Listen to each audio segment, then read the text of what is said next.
और 20 मिनट 20 खबर में आपका स्वागत है। इस बुलेटिन में हम आपको प्रदेश से लेकर देश के अलग अलग हिस्सों की खबर दिखाएंगे, साथ ही आपको ये भी बताएंगे कि दुनिया भर में क्या कुछ चल रहा है। तो चलिए शुरू करते हैं 20 मिनट में 20 खबरों का सिलसिला। सबसे पहले खबर अपने प्रदेश राजस्थान की।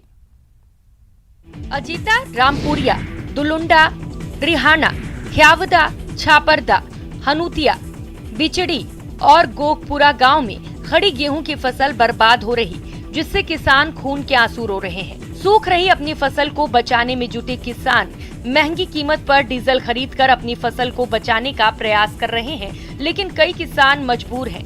किसानों का आरोप है कि उन्होंने कई बार सीएडी अधिकारियों से लेकर जिला प्रशासन तक पानी पहुंचाने की गुहार लगाई, लेकिन किसी ने ध्यान नहीं दिया।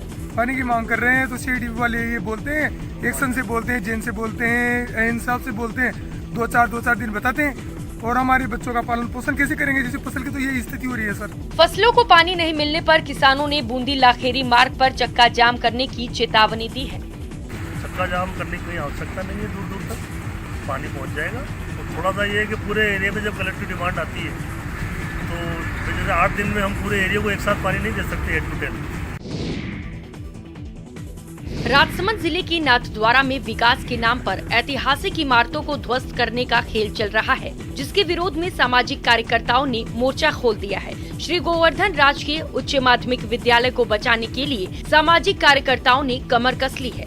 लोगों ने विरोध करते हुए उपखंड अधिकारी को ज्ञापन देकर तोड़क कार्रवाई रुकवाने की मांग की। अधिवक्ता कृष्णकांत पालीवाल ने बताया कि हाई स्कूल का मुख्य भवन वर्षों पुराना है और हेरिटेज श्रेणी में आता है। भवन किसी तरह से जर्जर नहीं है, ऐसे में इसे गिराने के बजाय संग्रहालय के रूप में संरक्षित किया जाए और यहाँ से पढ़कर उच्च पदों पर गए लोगों और यहाँ पढ़ाने वाले शिक्षकों के नाम पर फोटो लगवाए जाएं। उस विद्यालय की भवन की इमारत को बिना किसी जर्जर अवस्था के होने पर भी गिराकर नया बनाया जा रहा है। इसका हम नाथद्वारा वासी विरोध करते हैं और ये कामना करते हैं कि उसको संग्रहालय के रूप में स्थापित किया जाए।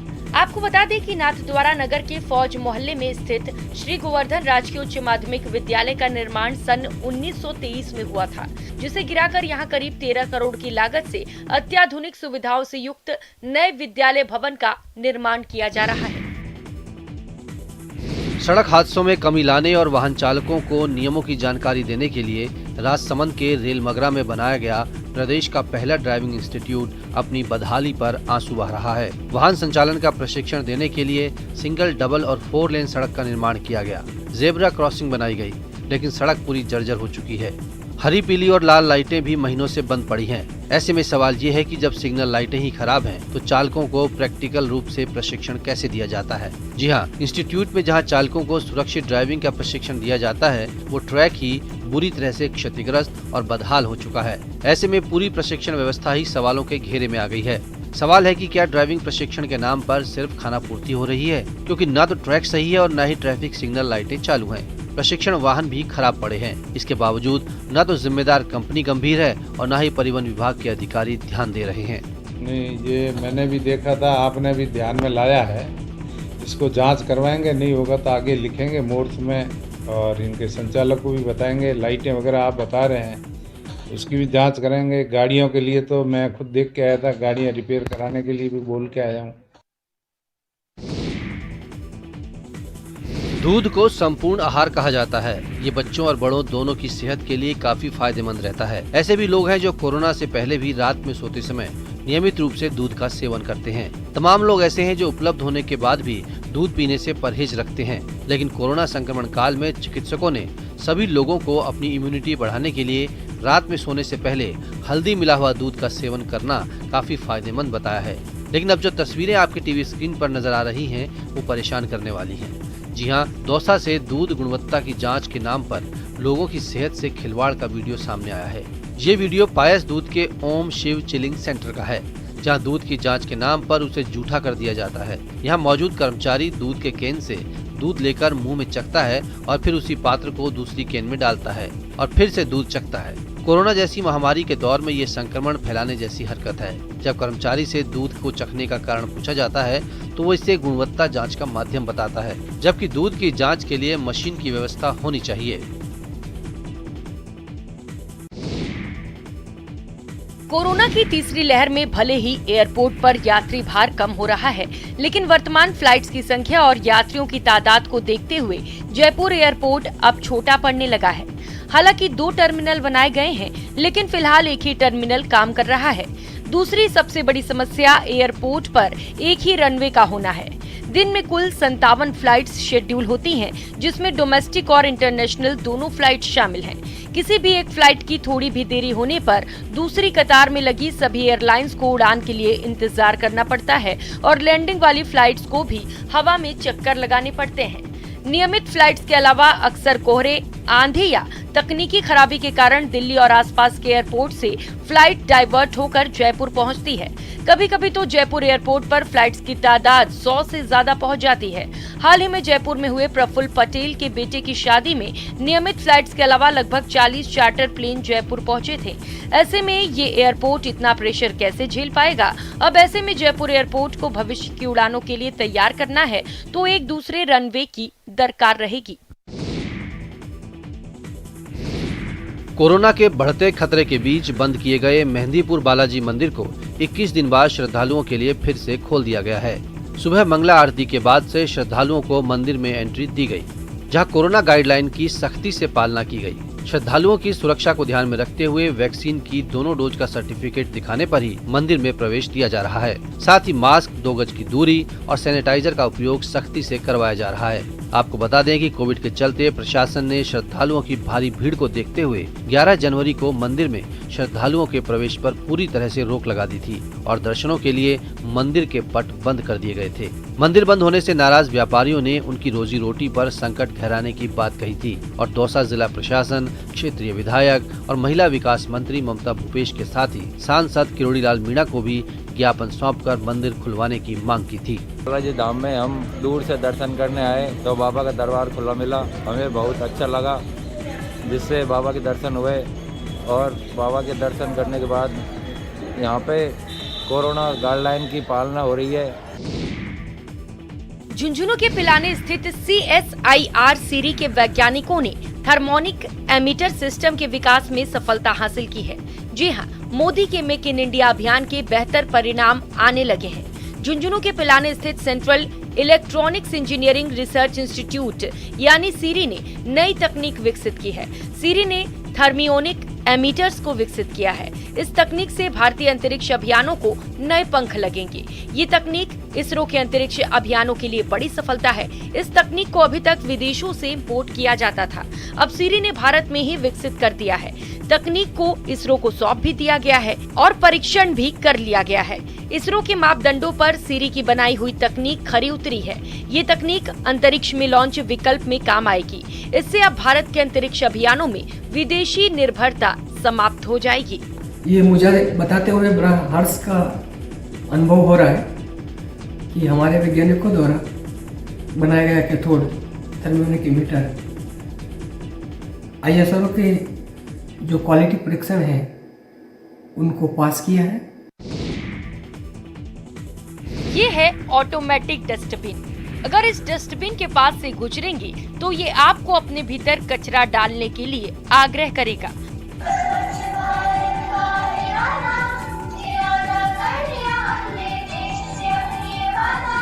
साथ ही आपको बताएगा कि सूखा कचरा किस पात्र में डालना है और गीला कचरा किस पात्र में। अगर आप इसके और नजदीक गए तो इसका ढक्कन अपने आप ही खुल जाएगा और आपके कचरा डालने के बाद ढक्कन खुद ब खुद बंद भी हो जाएगा। अगर ये कचरा पात्र भर गया तो ये खुद बोलेगा कि मैं भर गया हूँ, मुझे खाली कर दो। जी हाँ, इस अनोखे डस्टबिन को 12 शहर के गजनपुरा के रहने वाले 26 वर्षीय नीतीश मीणा ने बनाया है। वैसे तो नीतीश 12 रोडवेज में इलेक्ट्रीशियन के पद पर कार्यरत हैं, लेकिन इन्हें इस डस्टबिन को बनाने का विचार तब आया जब उन्होंने शहर के कचरा पात्रों के बाहर कचरा फैला देखा। फिर उन्होंने ऐसा सोचा कि अगर कचरा पात्र कचरे को अपने भीतर डालने के लिए कहे तो लोग प्रेरित होंगे। साथ ही कचरा डालने के बाद धन्यवाद कहने से उन्हें गर्व भी होगा। यही सब सोचकर उन्होंने इस अनोखे डस्टबिन को तैयार किया है। तो मैंने सोचा कि क्योंकि इसमें ऑडियो दें तो व्यक्ति इससे आकर्षित होगा और वो इसको बुलाएगा कि भाई कचरा मेरे में डाले, तो वो, क्योंकि उसको शर्म आएगा तो उसमें कचरा डालेगा।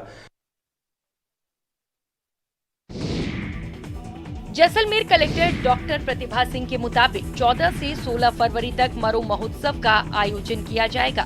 सरकार के फैसले से पर्यटन व्यवसाय से जुड़े लोगों के चेहरे पर रौनक लौट आई है। जैसलमेर में पर्यटन मरू महोत्सव के ऐलान होते ही पर्यटन व्यवसाय को एक नई आशा की किरण मिली है।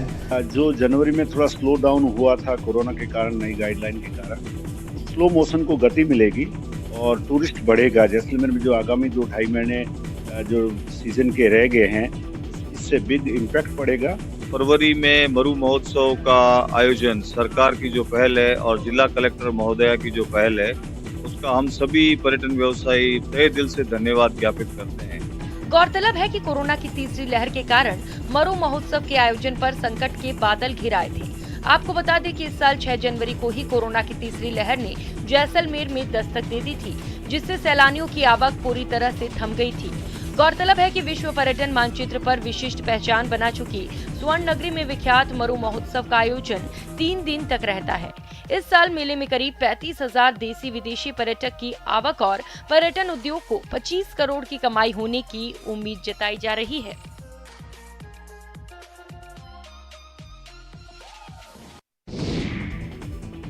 और अब देख लेते हैं कुछ दूसरे राज्यों की खबरें। सोमवार से संसद का बजट सत्र शुरू हो गया है। इसकी शुरुआत राष्ट्रपति रामनाथ कोविंद के संबोधन से हुई। राष्ट्रपति ने अभिभाषण की शुरुआत आजादी के सिपाहियों को नमन करने के साथ की। इसके बाद उन्होंने कोरोना के दौर में वैक्सीन और सरकार की स्वास्थ्य योजनाओं की जानकारी दी। सत्र की शुरुआत से पहले प्रधानमंत्री नरेंद्र मोदी संसद पहुंचे और सांसदों से सदन की चर्चा में शामिल होने की अपील की। सभी राजनीतिक दल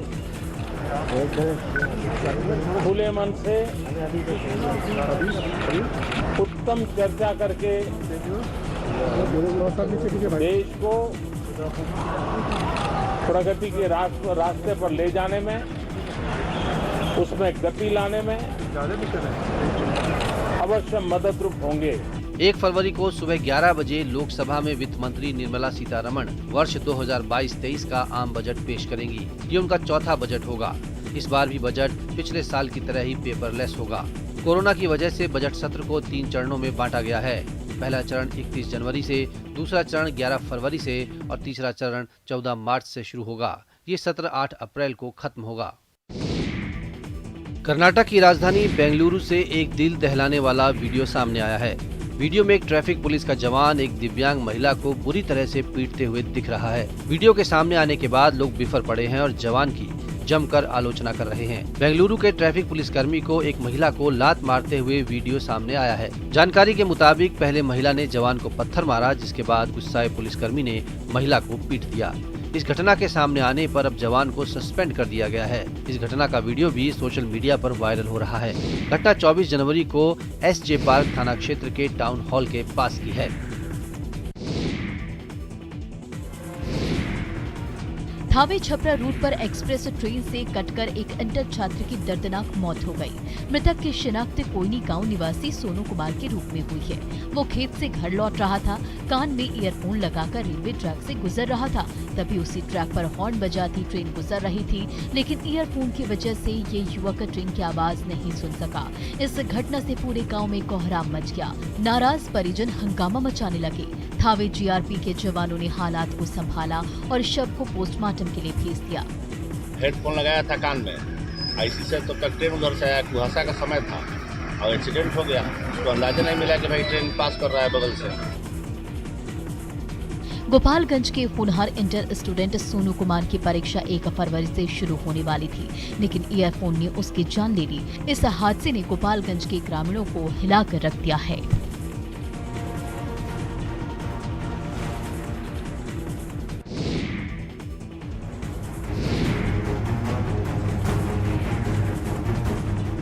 ये डांस परफॉर्मेंस सरकारी अस्पताल में चल रहा है और डांस कर रही मैडम बीएमओ बताई जा रही है। ये तस्वीरें जबलपुर के सरकारी अस्पताल की है। यहाँ शहपुरा बीएमओ जोया खान ने अपने पति संग जमकर ठुमके लगाए।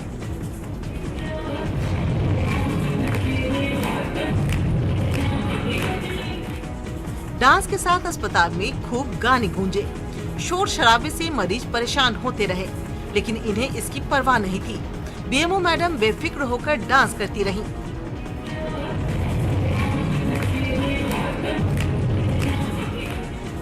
डांस करने में कोई बुराई नहीं, लेकिन अस्पताल डांस करने की जगह नहीं। ये बात शायद बीएमओ भूल गई और अस्पताल को ही डांस फ्लोर बना दिया।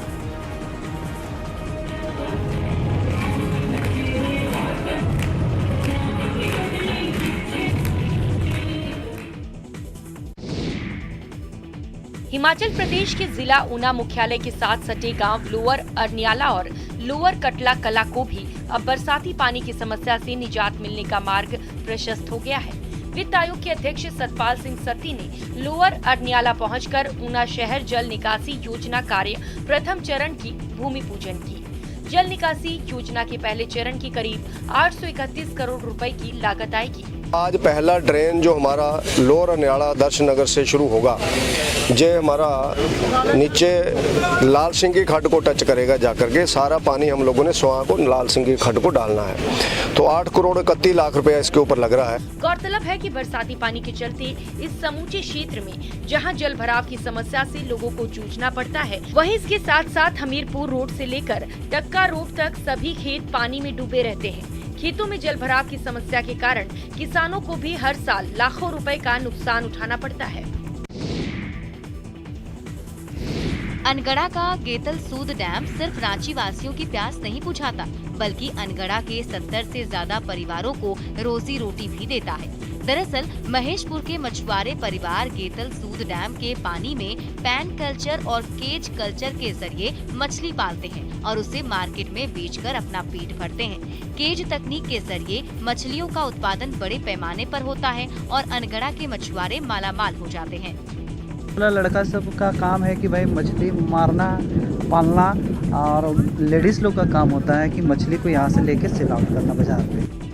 डैम के बीचों बीच बने केज कल्चर में बड़े पैमाने पर मछलियां पलती हैं, जिसकी देखरेख महेशपुर मत्स्यजीवी सहयोग समिति के सदस्य करते हैं। और जब ये केज कल्चर में पल रही मछलियां बड़ी हो जाती हैं, तो उन्हें पकड़कर मार्केट में बेचा जाता है। साल में इस कल्चर के जरिए एक बार मछली निकालने से करीब 50 से 60 लाख की आमदनी मछुआरों को होती है।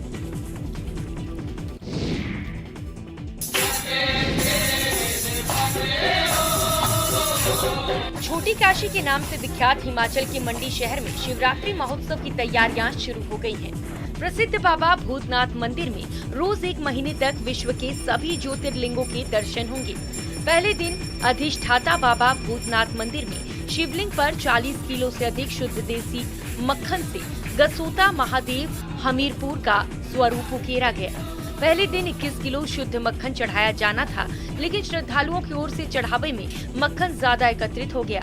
बाबा भूतनाथ मंदिर के महंत देवानंद सरस्वती ने बताया कि प्राचीन परंपरा के अनुसार सबसे पहले तारा रात्रि के शुभ मुहूर्त पर शिवलिंग का जलाभिषेक करके श्रृंगार किया गया। उसके पश्चात विधि विधान के साथ मक्खन चढ़ाने की परंपरा शुरू हो गई। अब 1 महीने तक शिवलिंग पर जलाभिषेक नहीं होगा। हर दिन मक्खन रूपी घृत मंडल चढ़ाया जाएगा और महादेव के अलग अलग स्वरूप उकेरे जाएंगे। बाबा भूतनाथ मंदिर की स्थापना 1527 ईस्वी में राजा अजबर सेन ने की थी। प्राचीन समय में राजघराने का परिवार ही शिवलिंग पर मक्खन चढ़ाने की परंपरा का हिस्सा बनता था, लेकिन आज हर श्रद्धालु मक्खन चढ़ा सकता है। हरे भरे देवदार के वृक्ष और पहाड़ों पर बिछी बर्फ की मोटी सफेद चादर। तस्वीरें हिमाचल प्रदेश के विश्व प्रसिद्ध पर्यटन स्थल मनाली की हैं। इस सुंदरता को निहारने के लिए हर साल यहाँ लाखों पर्यटक पहुँचते हैं। इन दिनों भी मनाली और इसके आसपास के पर्यटन स्थलों पर पर्यटक भारी तादाद में पहुँच रहे हैं और बर्फबारी का लुत्फ उठा रहे हैं। मनाली और इसके आसपास के क्षेत्रों में बीते दिनों हुई बर्फबारी यहाँ के पर्यटन कारोबार के लिए संजीवनी बनकर आई है। इसका ऐसा है, बर्फबारी का ऐसा है, बर्फबारी टूरिज्म के लिए एक संजीवनी साबित हुई है। जब स्नोफॉल होता है तो टूरिस्ट की जो संख्या है काफ़ी बढ़ती है।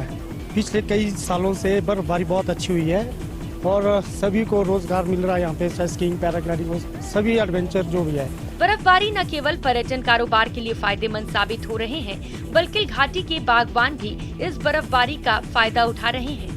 बर्फबारी सेब की फसलों के साथ साथ दूसरी फसलों के लिए भी संजीवनी बनकर आई है।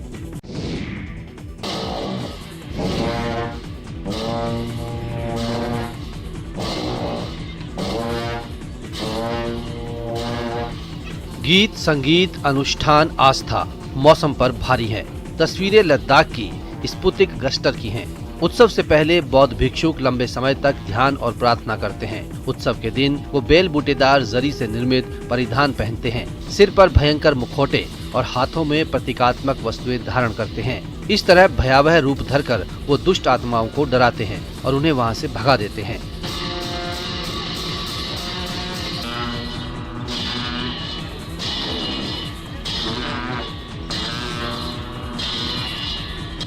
इस नृत्य का उद्देश्य है मानवता की भलाई के लिए दुष्ट आत्माओं का अंत।